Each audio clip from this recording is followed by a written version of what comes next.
Minggu yang ketiga di bulan misi kita, bulan September.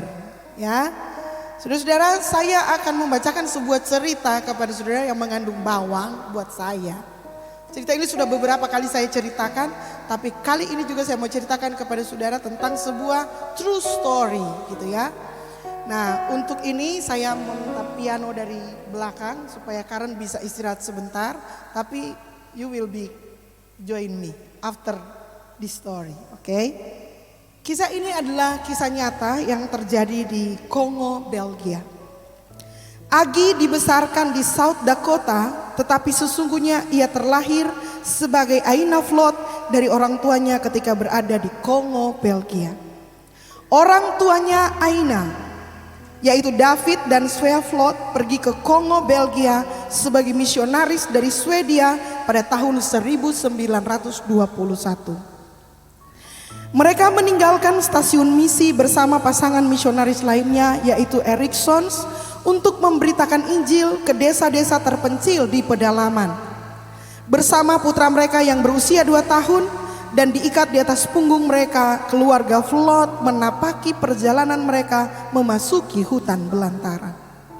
Sayangnya, begitu mereka sampai di daerah pedalaman, ternyata tidak ada satupun desa yang menginginkan mereka masuk karena takut hal itu akan mengganggu dewa-dewa sesembahan mereka. Kelelahan sesudah berjalan sekitar 100 mil sambil berjuang melawan penyakit malaria, akhirnya membuat keluarga Vlot tidak punya pilihan lain selain mendirikan gubuk lumpur dan menetap di hutan dekat desa Ndolera. Satu-satunya interaksi yang mereka lakukan dengan penduduk setempat adalah dengan seorang anak laki-laki yang diizinkan untuk datang seraya menjual ayam dan telur kepada keluarga ini. Svea, sang ibu, memberitakan Injil kepadanya dengan setia dan pada akhirnya memimpinnya kepada Kristus. Anak laki-laki itu adalah satu-satunya buah dari pelayanan mereka di Kongo, Belgia. Sesudah 6 bulan keluarga Erikson kembali ke stasiun misi, sedangkan David dan Svea memilih untuk tetap tinggal. Segera sesudah itu Aina kecil lahir dengan bantuan seorang bidan desa. Namun akibat kelemahan fisik akibat malaria, Svea meninggal 17 hari sesudah kelahiran Aina. David sendiri yang menggali liang lahat di hutan demi menguburkan istri tercintanya yang masih berusia 27 tahun. David pun akhirnya kembali ke stasiun misi, meninggalkan bayi Aina dengan para misionaris yang ada. Dia tidak sanggup membawa anaknya itu bahkan untuk pulang bersamanya ke Swedia. Dia pulang bersama dengan putranya ke Swedia sebagai seorang pria yang begitu hancur hati. Dia bahkan meyakini bahwa Allah telah benar-benar meninggalkannya. Namun ini bukan akhir dari kisah mereka. Putri mereka Agi, atau yang dahulu bernama Aina Vlot, kemudian menjadi terkenal sesudah pasangan misionaris Amerika mengadopsinya. Ia dibesarkan di South Dakota, kuliah di sekolah Alkitab dan menikah dengan seorang pria yang bernama Dewey Hurst. Suatu hari Agi and Dewey berangkat ke London untuk singgah sejenak sebelum mereka melanjutkan penerbangan ke Swedia. Mereka menyadari bahwa sebuah konvensi misi Pentakosta dari Gereja Sidang Jemaat Allah sedang berlangsung. Di dalam konvensi misi itu keduanya tengah mendengar seorang penginjil bersaksi tentang pekerjaan besar yang Allah lakukan di tempat yang dikenal dengan nama Zaire. Agi begitu amat gembira. Sesudah konvensi misi itu dia berbicara dengan sang penginjil dan bertanya, "Hei, apakah engkau mengenal David dan Svea Vlot?" Lalu orang itu menjawab, "Ya, Svea Vlot lah yang membawa saya kepada Allah ketika saya masih kecil. Mereka memiliki seorang bayi perempuan, tapi saya tidak tahu selanjutnya apa yang terjadi padanya." Lalu Agi berseru, Akulah gadis itu, aku Agi, akulah Aina. Dia memeluknya dan menangis dengan gembira. Orang ini adalah anak laki-laki kecil yang dibimbing oleh Sweaflot kepada Allah satu-satunya. Dan ketika ia dewasa, ia mendirikan sebuah sekolah di desanya dan memimpin para muridnya datang kepada Kristus. Ia juga membawa para orang tua, murid-muridnya datang kepada Kristus. Ndolera kini memiliki 600 jiwa orang percaya. Bahkan kepala suku pun kini telah menjadi seorang Kristen. Anak laki-laki yang sama itu sekarang telah menjadi ketua badan pengurus pusat GSJA di Kongo yang memimpin kurang lebih anggotanya 110.000 orang Kristen. Semua ini adalah buah dari David dan Sweaflot yang diutus oleh gereja-gereja di Amerika, yang waktu itu hanya memenangkan satu orang anak laki-laki penjual telur ayam kepada Kristus. Udah. Tepuk tangan dong saudara-saudara. Ini bukan film saudara-saudara. This is true story. Ini kisah nyata. Saya tahu bahwa kita pasti mungkin ya sering nonton film gitu ya. Bagus jalan ceritanya. Sudah tahu David yang adalah suami dari Svea itu kemudian kembali ke kampung halamannya gitu ya.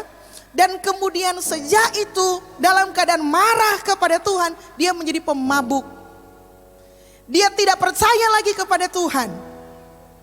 Dia marah kepada Tuhan karena bagi dia, Tuhan saya sudah memberikan diri saya untuk misi Tuhan. Mengapa saya justru menguburkan istri saya dan melahirkan coba gara-gara penyakit malaria.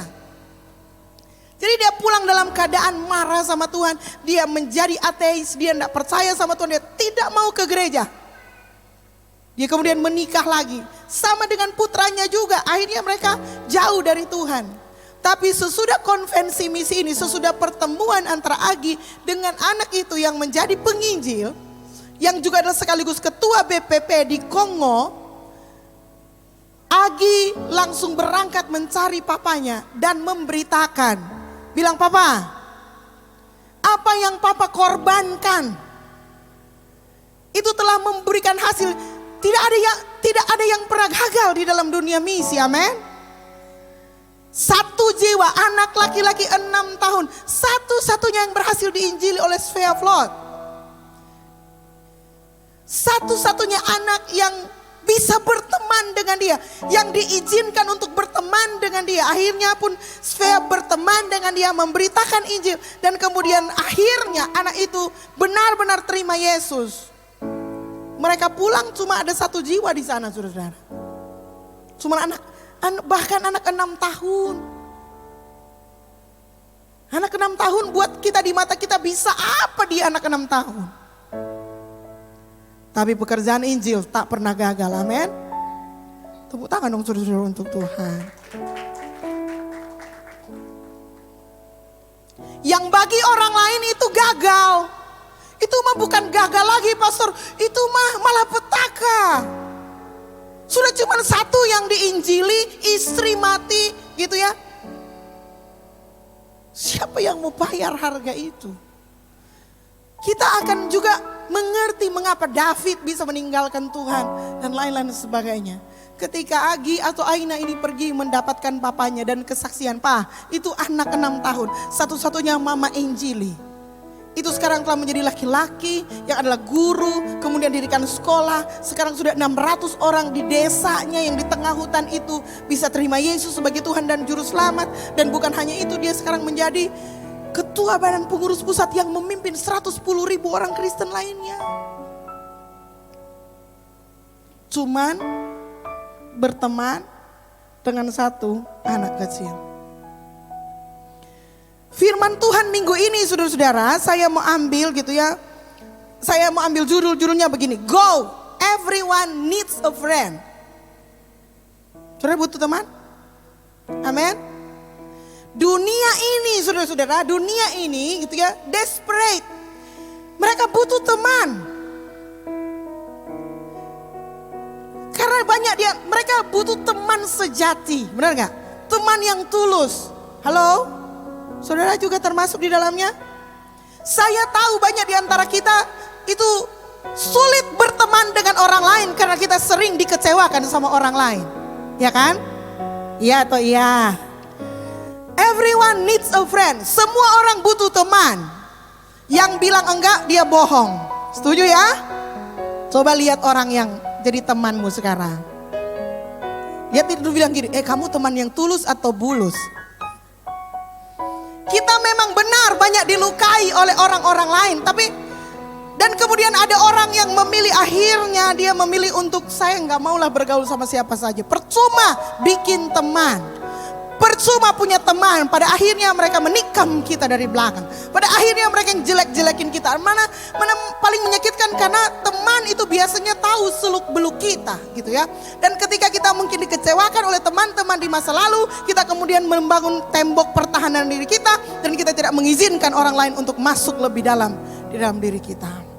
Setiap orang pernah menyakiti kita, rasanya seperti itu gitu ya. Termasuk orang-orang yang paling dekat dengan kita pun tanpa sadar itu bisa menyakiti kita. Dan itu bisa memutus hubungan pertemanan. Padahal semua orang butuh teman. Setuju?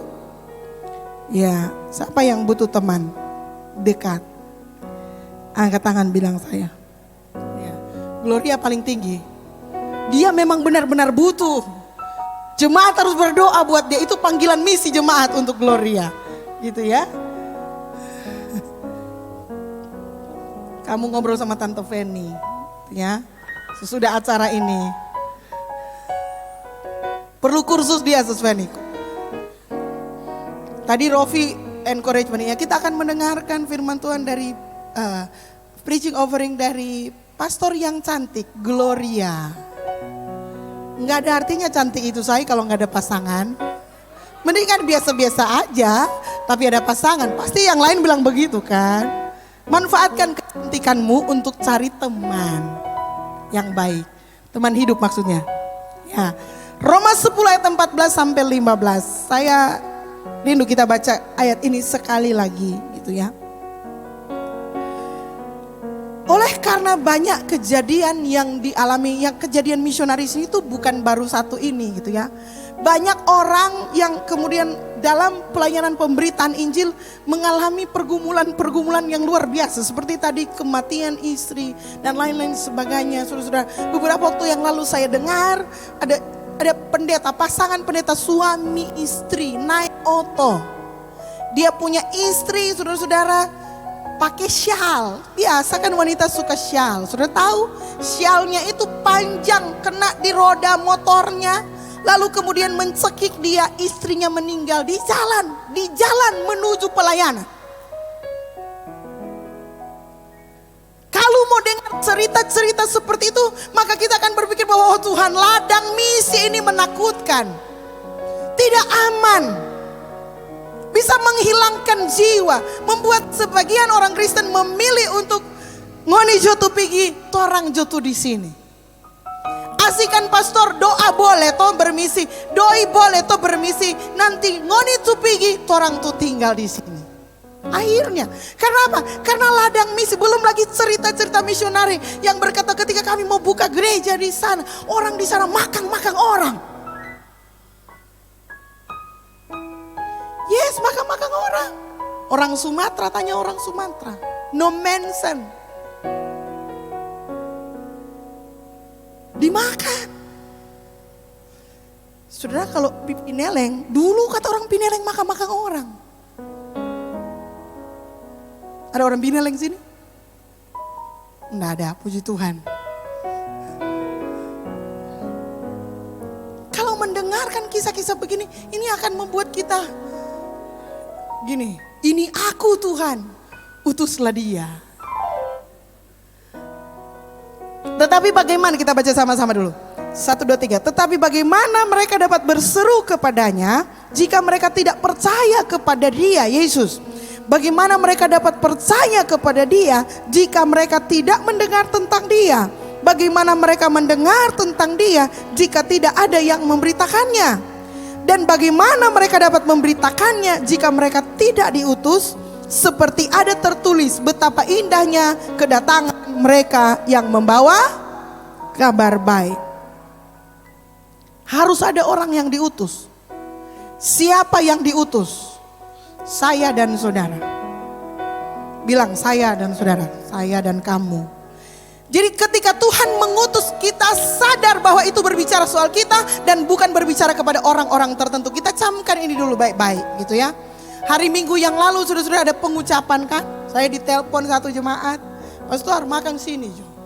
Digino pakai makan. Sesudah makan saudara-saudara doakan. Tiba-tiba keluarga panggil pastor. Betul orang mau misi toh? Iya mau misi orang di Mitra.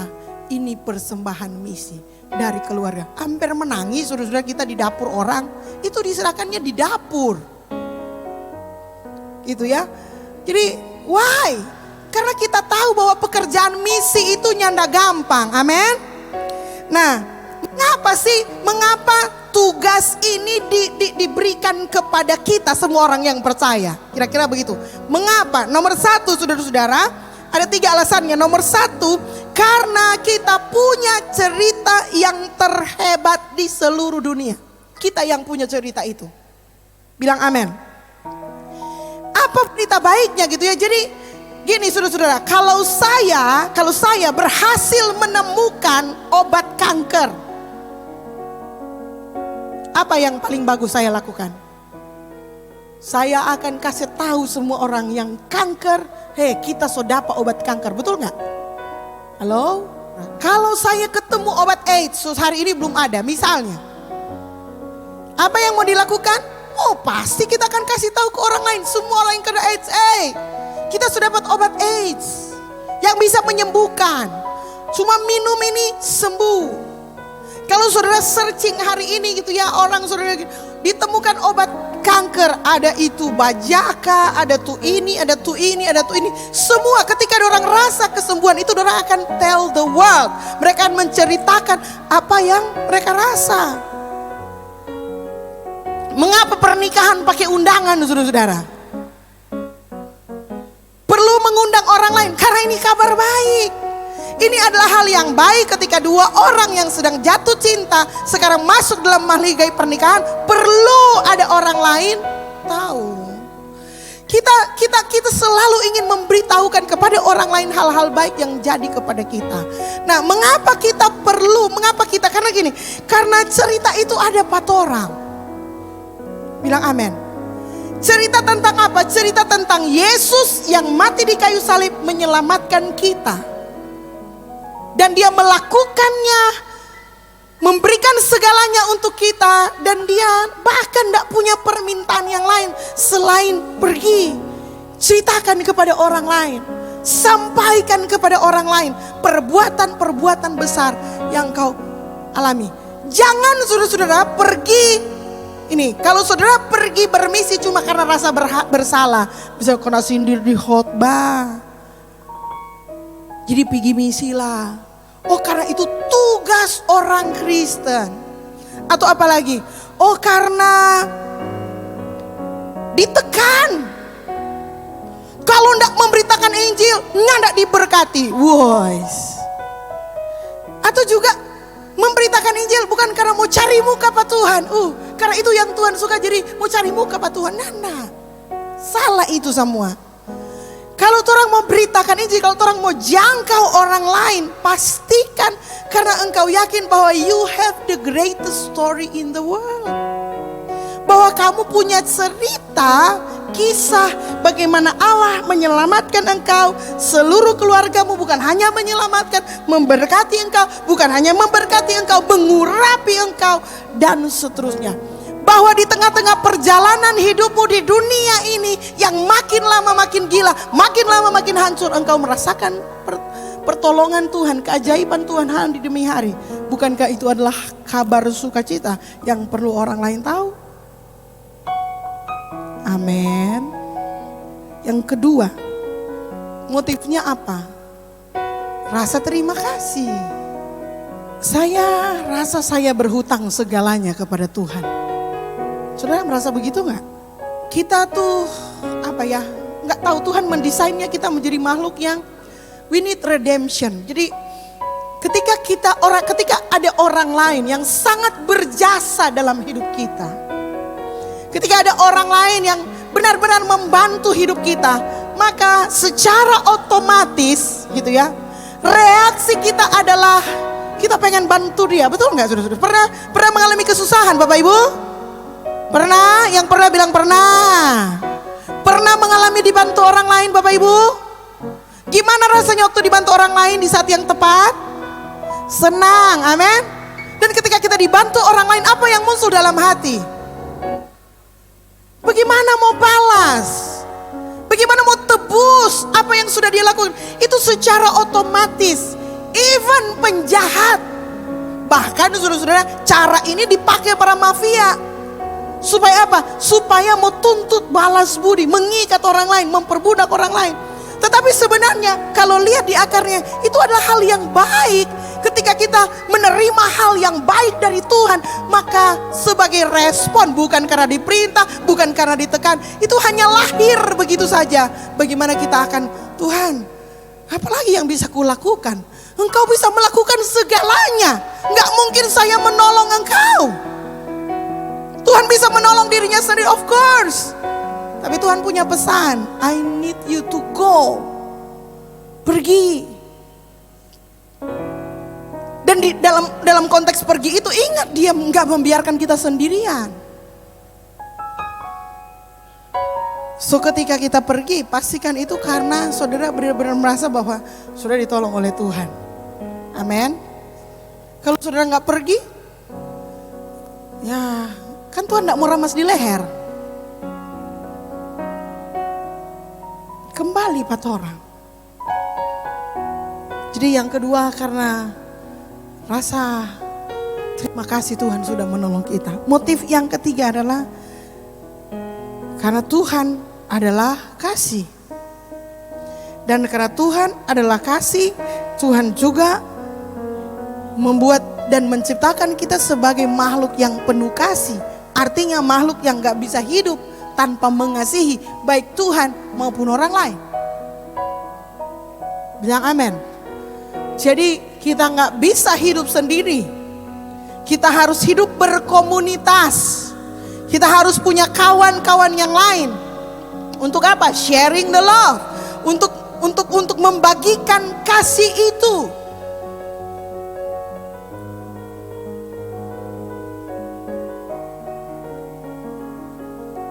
Gini, kalau torang punya Tuhan, torang pasti mengasihi orang lain. Amin.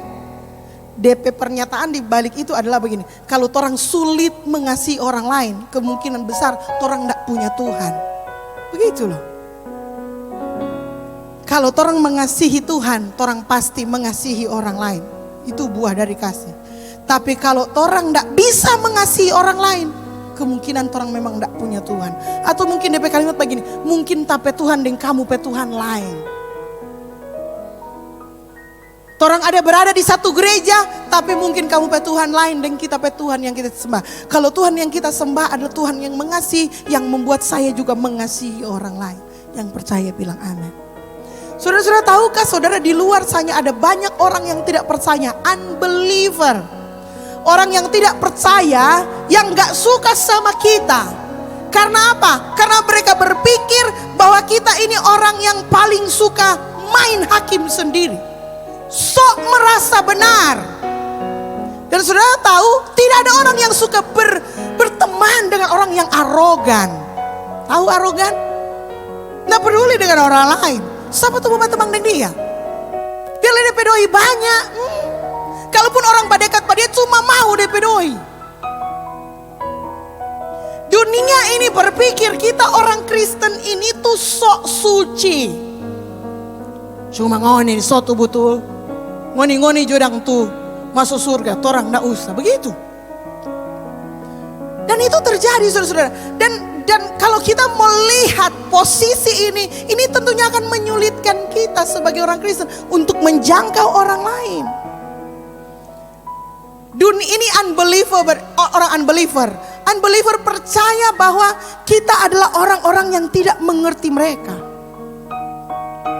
Orang Kristen, orang Kristen yang sungguh-sungguh tidak cocok dengan torang. Karena dorang tuh betul, torang tuh salah terus. Kalau sampai di poin itu saudara-saudara, bagaimana kita akan memberitakan Injil kepada orang-orang yang entero lihat orang pemuka, dorang soni mau. Karena orang sangat arogan. Tidak menunjukkan kepedulian sama sekali pada mereka. Dengar baik-baik gini, saya catat di sini ya. Kita tidak boleh berharap orang yang tidak percaya untuk bertindak seperti orang yang percaya. Mereka nggak bisa karena mereka nggak punya power untuk berubah. Orang-orang yang tidak mengenal Yesus, orang-orang yang tidak punya Yesus, kalau mereka hidup dalam kekurangan, kemiskinan, penderitaan dan persoalan yang banyak itu, jangan membuat kita makin benci mereka karena mereka belum tahu Tuhan yang sesungguhnya. Makanya saya bilang stop bantu orang lain kalau saudara cuma membantu begitu saja tanpa memperkenalkan Kristus lebih dulu. Tapi bagaimana saudara akan menawarkan Kristus kepadanya kalau dia saja melihat orang tidak suka? Kalau orang arogan, payah kok dorang. Torang kan yang lebih pintar, torang yang lebih terdidik. Lihat Juno orang yang diberkati, lihat Juno orang bagaimana. Nah ketika itu muncul saudara-saudara, mungkin kita sih nggak bermaksud seperti itu. Ini yang saya bilang pandangan mereka kepada kita orang Kristen. Sok benar, arogan, sok suci. Suka menghakimi. Saya pernah share kepada saudara-saudara, saya nggak suka asap rokok, betul nggak? Tapi saya sampai hari ini nggak pernah berkhotbah jangan merokok di gereja ini. Nggak ada sign-nya juga, saudara aja nggak mau merokok gitu ya. Karena sadar. Kalau saya, perasaan paling tersiksa saya kalau saya duduk di antara para perokok. Karena itu mengganggu emosi saya, jiwa saya, kesehatan saya sih terutama.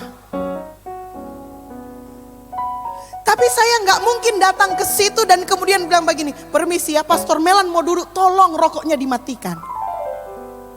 Nggak ada orang mau datang pada Tuhan Yesus dengan cara begitu. Jadi kalau di situ kita bilang begini, Brur, kita ini kalau cium asap rokok sesak, boleh kasih mati. Oh iya, cepat. Maaf ya Ibu, dia nggak tersinggung. Tapi kalau saudara saya datang ke situ lalu ada bawa dengan Gloria, lalu kemudian Gloria, permisi ya Pastor mau lewat di situ, jadi tolong rokoknya dimatikan. Dia mau saya mati atau dia lemparkan putung rokok patora? Sih, kalau kita arogan, tapi ketika kita datang dan bilang, sorry, saya akan terganggu dan itu juga nggak bagus buat Ngana kemudian. Iya bagus Om mati supaya minimal kurang merokoknya hari ini. Nah, iya berdorong senang.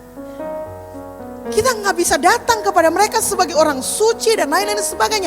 Saya juga percaya di sekitar keluarga kita ada orang-orang seperti itu. Tapi ketika kita datang sebagai orang yang arogan, yang nggak peduli dengan kehidupan mereka, maka Injil nggak akan tersampaikan dengan baik. Amin. Ingat ya, posisi orang yang belum kenal Yesus itu mereka nggak punya kuasa untuk berubah. Saudara mau bantu kasih uang 1 kali, yes, tanda belas kasihan. Tapi berikut saudara mau kasih uang lagi, dia akan mencintai uangmu dan buat kamu. Yang perlu kau lakukan adalah ajari dia bergantung kepada Kristus. Amin. Pemberian yang pertama itu adalah untuk dia tahu bahwa kita tulus kepadanya. Saking tulusnya maka kita ingin membawa dia pada kehidupan yang baru, kepada perubahan yang baru, yaitu dengan berjalan bersama dengan Yesus. Halo. Saudara membantu orang lain tanpa memberitakan Yesus apa yang Yesus lakukan dalam hidupmu, saudara sedang buang uang sia-sia. Itulah misi yang sejati. Bilang amin. Jadi saudara-saudara, kasihi orang lain. Sekarang, gimana caranya? Jadilah teman.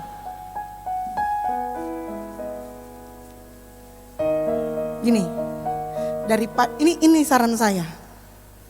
Daripada saudara tunggu-tunggu mau datang teman yang baik, teman sejati, daripada saudara tunggu-tunggu nyandak datang-datang, lebih baik saudara tuh jadi teman sejati. Saudara tuh keluar, berdiri, jadi teman bagi orang lain. Baru saudara akan temukan teman sejati. Kalau saudara duduk-duduk bawa diam, Tuhan kirimkan teman sejati. Dikirimkan teman yang tulus. Tuhan kirimkan teman yang mau menerima saya apa adanya. Tidak mau berubah tuh dunia. Daripada saudara menunggu menjadi demikian, lebih baik saudara menjadi salah satu teman yang terbaik. Bisa nggak? Sulit nggak menjadi teman, saudara-saudara? Saya percaya ini nggak sulit. Tidak sulit menjadi teman. Karena kenyataannya everyone needs a friend. Semua orang butuh teman. Dan kalaupun ada orang yang hari ini, mengapa mereka butuh teman? Karena mereka belum ketemu teman yang tulus, murni, baik, menopang dan lain-lain sebagainya. Mereka berulang kali dikhianati. Karena itu jadilah teman sejati yang membawa dampak yang baik, yang mengubahkan hidupnya, yang tidak akan mengkhianati dia, yang akan setia mendampingi terus kehidupannya. So be it, amin. Jadi temannya.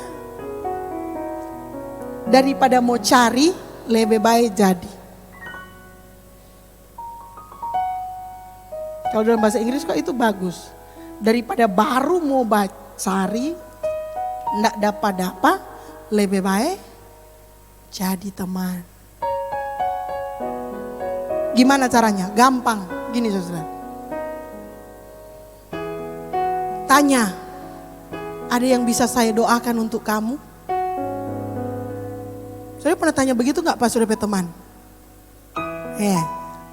Pernah tanya enggak? Itu tuh, itu langkah sederhana sebenarnya mau jadi teman. Berdoa for dia. Saudara, ini strategi yang Yesus ajarkan. Dalam pelayanan saya dari masih kecil, pelayanan dari kampungan, dari kelurahan, kecamatan, kabupaten, kota, internasional gitu ya. Kita menemukan satu kebenaran. Nyanda ada orang yang mau tolak kalau mau bilang begini. Boleh kita berdoa Kang Pangana? Enggak pernah. Agama apapun dia, enggak pernah. Sedangkan dia ateis, saudara-saudara, kalau sudah bilang boleh izinkan saya untuk berdoa untuk kamu, dia rasanya enggak mau tak bilang, oh kita enggak aja berdoa. Dia oke, silakan. Saya akan berdoa. See? Hari Kamis kemarin kami pergi berdoa buat si Anggi dan Roy. Jadi mereka sudah keluar SK dan ditempatkan di SMK Likupang Timur. Ya, jadi saya pergi mau doa orang punya tempat gitu ya, cuma satu bagian di sekolah gitu, dan kemudian itu bersama dengan CG Malalayang. Jadi kami pergi bersama dengan CG-nya Kak Serly pergi ke sana gitu ya. Nah, ternyata ruangannya itu tuh panas. Dan saya kan suka pakai outer. Itu panas juga, 2 lapis. Tapi kalau saya buka cuma pakai singlet. Jadi saya bilang gimana caranya? Saya duduk di luar aja. Di tempat yang agak berangin. Karena kalau di dalam ruangan panas. Jadi saya duduk di luar. Ternyata saudara-saudara, Anggi itu mengundang guru yang lain di situ. Gitu ya. Pak guru dan istrinya bersama keluarganya yang tinggal di sekolah itu. Karena di dalam sempit jadinya saya bersama keluarga itu ada di luar. Oke? Sementara mereka ngobrol di dalam gitu ya. Saya tanya-tanya, Ses dari mana? Orang asal mana? Dia bilang begini, Talaut. Oh oke. Kong kita bilang Talaut mana? Melong. Dia bilang begini, dia pikir mungkin kita nin tahu Talaut. Jadi dia bilang Melong kan ada Lirung. Kong ke dalam lagi ada Bitunuris. Dia kira itu Bitunuris memang desa kecil.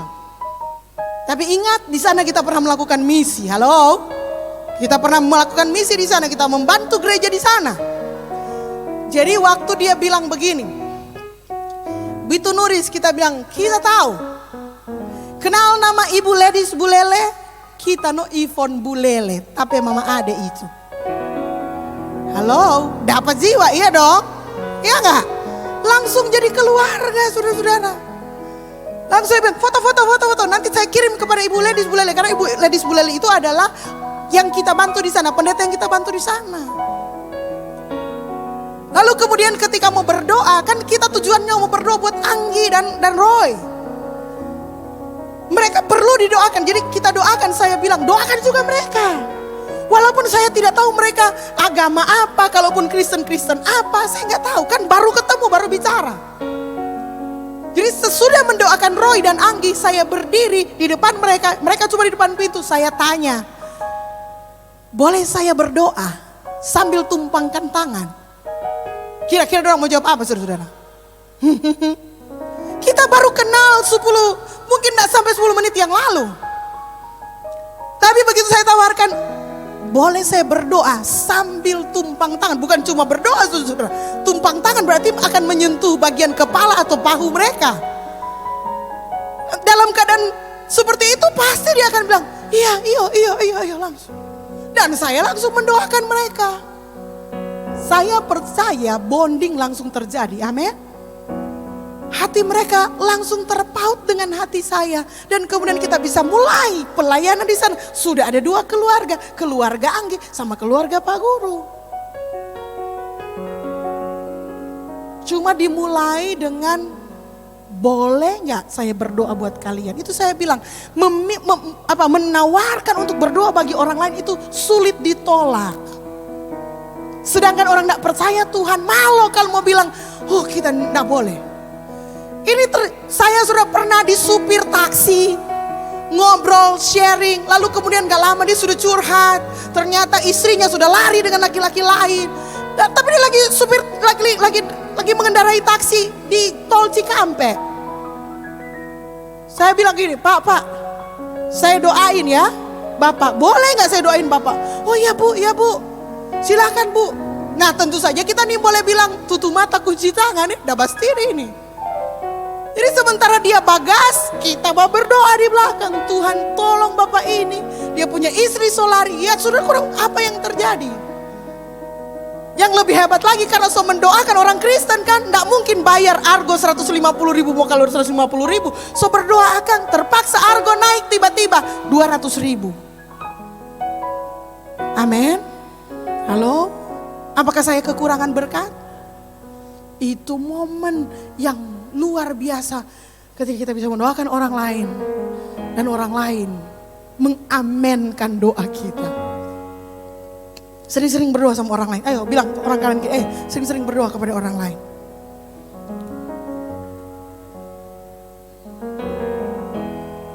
Dengar baik-baik. Orang kaya butuh doa. Orang miskin butuh doa, orang kaya butuh doa. Jangan saudara pikir, oh so kaya kok dia so gak perlu doa. Maju lebih dulu, dorang persoalan lebih banyak. Maju dan tawarkan. Boleh kita berdoa buat Ngana? Dan jujur saja, jarang sekali orang yang datang pipa orang kaya mau minta berdoa. Maksudnya mau berdoa akang. Kebanyakan orang pipa orang kaya mau minta sekali. Kalau saudara pergi ke orang kaya menawarkan mau berdoa, saudara tidak usah minta doi. Dia biasanya aja kasih doi kok. Dia orang jahat dia aja kasih doi, apalagi orang yang berdoa pada orang. Kang,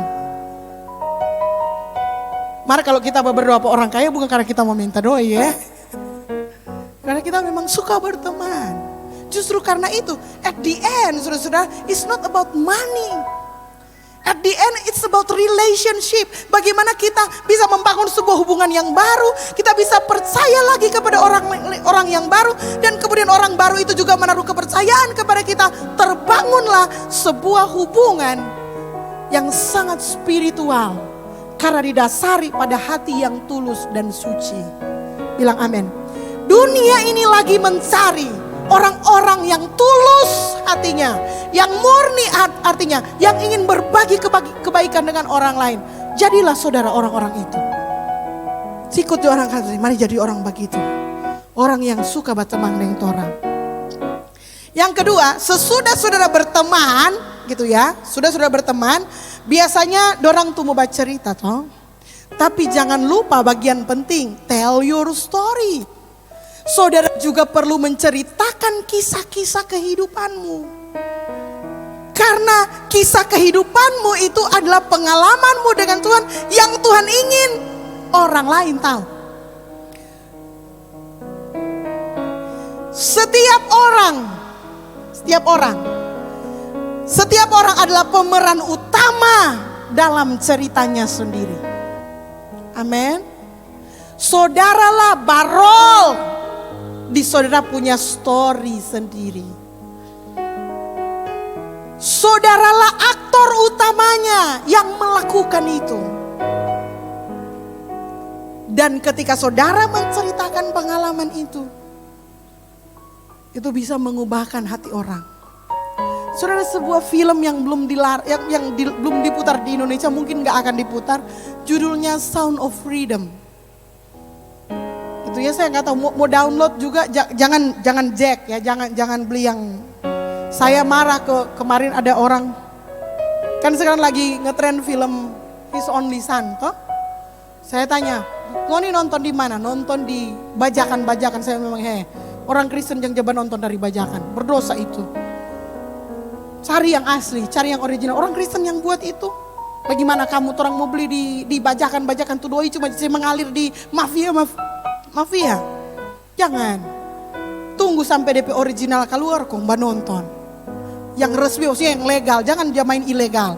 Memang kadang mahal, market tuh kadang orang ada usahakan itu dengan jeripaya, masa orangnya mau hargai. Nanti berikut orang lakukan yang bagus, orangnya mau hargai, suka orang. Kan gak mau. Jadi, ketika nonton film itu, saudara, film itu bercerita ini maksud saya. Yang main di situ adalah yang mengalaminya. Saudara nanti Google gitu ya, Jim Caviezel. Jadi dia yang mengalaminya, dia yang memainkan. Jadi pada waktu dia mau bikin film itu, dia bilang daripada cari pemeran lain, kamu aja yang main langsung. Dan itu mengubahkan saya menonton, saya membaca review, saya belum nonton. Review dari pendeta-pendeta senior, pendeta-pendeta kelas dunia yang mereview film itu. Halo, ketika kita berhasil menceritakan kisah kita kepada orang lain, itulah misi Tuhan bagi dirimu. Halo? Ketika saudara menceritakan bahwa saya ini adalah orang yang terbuang, I am nobody, tetapi Tuhan menghargai saya, Tuhan menyelamatkan saya, Tuhan mengubahkan saya, Tuhan berkati usaha saya, Tuhan kirimkan saya keluarga yang baik, dan seterusnya, ceritakan kepada orang lain. You are.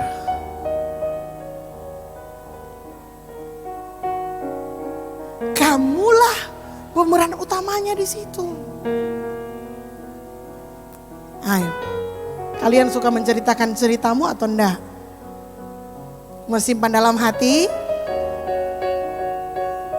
Cerita yang saya cerita tadi, David dan Svea, bagus. Gitu ya. Walaupun itu diceritakan berulang-ulang. Bayangkan kalau yang bercerita kepada saudara-saudara itu si Aina atau si David. Itu akan jadi lebih powerful. Oke? Jadi kasih tahu ke orang, tell your story. Yang ketiga, make friends. Oke? Sama-sama bilang make friends. Berteman. Cari teman baru. Oke? Bagi beberapa orang yang gak percaya Tuhan, engkaulah satu-satunya Alkitab yang dia bisa baca. Halo? Bagi beberapa orang, dia gak punya akses Alkitab di HP-nya, dia bahkan gak mungkin pegang HP buku, Alkitab buku. Tapi dia bisa lihat Kristus dari hidupmu.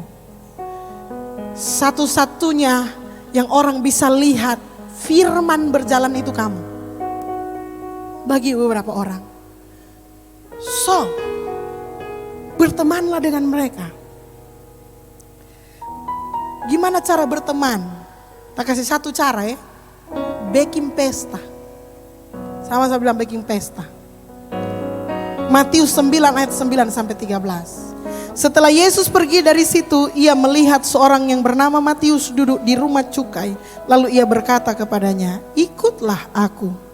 Maka berdirilah Matius lalu mengikut dia. Kemudian ketika Yesus makan di rumah Matius, datanglah banyak pemungut cukai dan orang berdosa dan makan bersama-sama dengan dia dan murid-muridnya. Pada waktu orang Farisi melihat hal itu, berkatalah mereka kepada murid-murid Yesus, mengapa gurumu makan bersama-sama dengan pemungut cukai dan orang berdosa?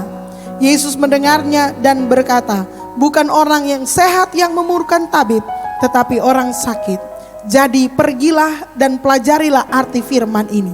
Yang ku kehendaki ialah belas kasihan dan bukan persembahan. Karena aku datang bukan untuk memanggil orang benar, melainkan orang berdosa. Dalam membangun pertemanan, it's okay untuk kita melakukan namanya pesta Matius. Apa itu pesta Matius? Kalau saudara baca dalam bahasa Inggrisnya, jadi pesta ini memang sesudah Matius mengikut Yesus, dia merancang sebuah dinner, sebuah makan malam, dan kemudian dia undang semua teman-teman begundal-begundalnya gitu ya, pemungut cukai, orang-orang yang tidak percaya. Lalu kemudian dia undang juga Yesus makan di sana gitu ya. Akhirnya Yesus bisa makan dengan orang itu. Itulah orang Farisi marah-marah. Kenapa Yesus bisa makan dengan orang-orang begitu? Tetapi justru karena itu, karena Matius ingin, karena dia sudah mengikut Yesus, dia tahu Yesus adalah Tuhan dan Juru Selamat. Dia ingin murid-muridnya juga mengenal Yesus sebagai Tuhan dan Juru Selamat. Teman mana yang terang undang? Kita masing-masing punya connect group. Ada 126 connect group di MCM hari ini. Kalau setiap connect group berkomitmen untuk mengundang orang-orang yang baru, begundal-begundal, orang-orang yang kehidupannya gak benar, kita bisa menjadi Alkitab mereka sebelum mereka membuka Alkitab yang sesungguhnya. Amin. Amin. Jadi here I am send me itu bukan sesuatu yang berat. Mendoakan, berteman. Amin. Ajak mereka makan-makan. Niko dimenangkan gara-gara apa Niko? Bread party. Roti. Niko tuh yang tadi WL yang laki-laki itu namanya Niko. Itu waktu pertama kali datang ke gereja ini tuh gembul. Tukang makan. Dan dia dibawa ke gereja oleh satu temennya. Cuma bilang, kalau ngana ikut yang kita tak kasihkan roti ngana. Dan dia datang mengikuti Yesus. Awalnya dia mau cari roti. Sekarang dia tuh bawa WL di sini. DP teman main drum di sana. Bread party. Kalau kita, saya suka party-party, tapi paling bagus party itu kalau orang mengajak orang lain yang tidak percaya. Amin. Gampang itu. Ada tetangga yang tidak percaya, Pak Mabo, tukang pukul istri, tukang main gila, banyak. Sekali-sekali undang pada orang. Jangan terlalu arogan. Oke? Buka dirimu. Kalau gini, ini redemption. Kalau kita bisa menyelamatkan nyawa satu orang, itu akan menutupi banyak dosa. Itu ada di Alkitab. Jadi kalau terang suta lalu banyak bikin salah Pak Tuhan. DP redemption, cari jiwa banyak-banyak. Amin. Are you ready? Kenapa orang ini mau memenangkan jiwa? Karena orang tidak terlalu merasa berdosa tuh. Karena kalau orang banyak bikin dosa, banyak-banyak bawa orang Pak Tuhan. Bawa di gereja, mereka akan dimuridkan, bertemu Yesus dimuridkan seperti khotbah Pastor Ramli minggu lalu. Are you ready?